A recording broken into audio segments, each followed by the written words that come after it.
Nakakalungkot na isang bagay na ating ipinaglaban para sa Pilipino, hindi maibibigay po sa dating Pangulo na minamahal ng marami. Ganyan ba po ang dapat na trato sa taong minahal ang bayan at minahal din ng taong bayan?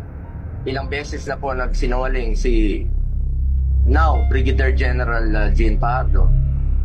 Sana po, ma'am, bilang spokesperson, totoo lang po ang sabihin mo, alang-alang sa bayan. Your duty is to be loyal to our flag and to our country. Minahal namin kayo ni dating Pangulong Duterte.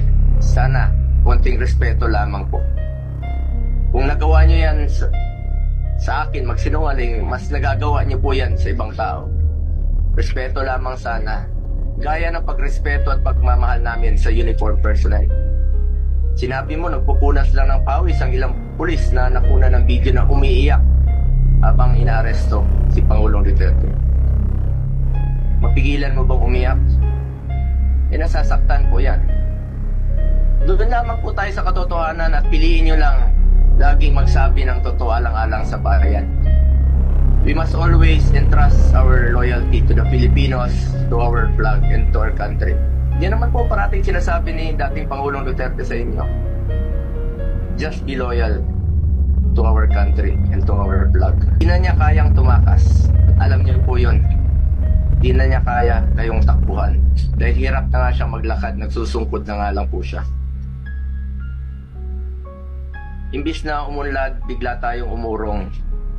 OFWs, pinapauwi natin. Noon, ginagawa natin ang paraan. In fact, si dating Pangulong Duterte sumusulat yan sa mga king o sa leader ng ibang bansa para makauwi. And even nagre-raise tayo ng blood money para makauwi lang yung mga kababayan natin. Pero bakit baliktad niya? Bakit isinuko po ang sarili nating lahi? Hindi ko lubusang matanggap na siya ay nililiti sa ibang bansa gayong siya ay isang Pilipino. Samantalang mayroon naman tayong maayos na judicial system sa ating bansa na nirerespeto. Kung consistent po ang gobyerno sa posisyon na ito na hindi kilalanin ang jurisdiction ng International Criminal Court, bakit hinayaan po nitong ma-implement ng warrant of arrest ang Interpol mula sa isang korte na hindi naman natin kinikilala? Ang issue na ito ay hindi lamang para kay Pangulong Duterte.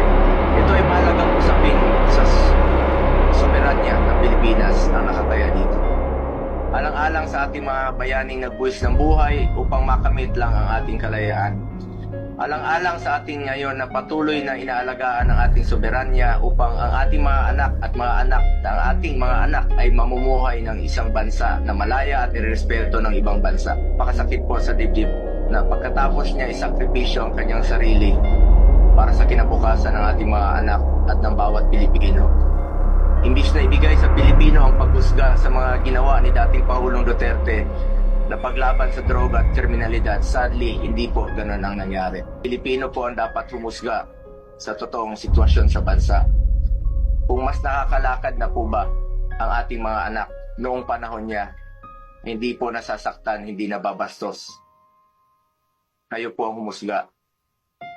Pilipino po ang dapat humusga. Marami pong nasaktan na Pilipino.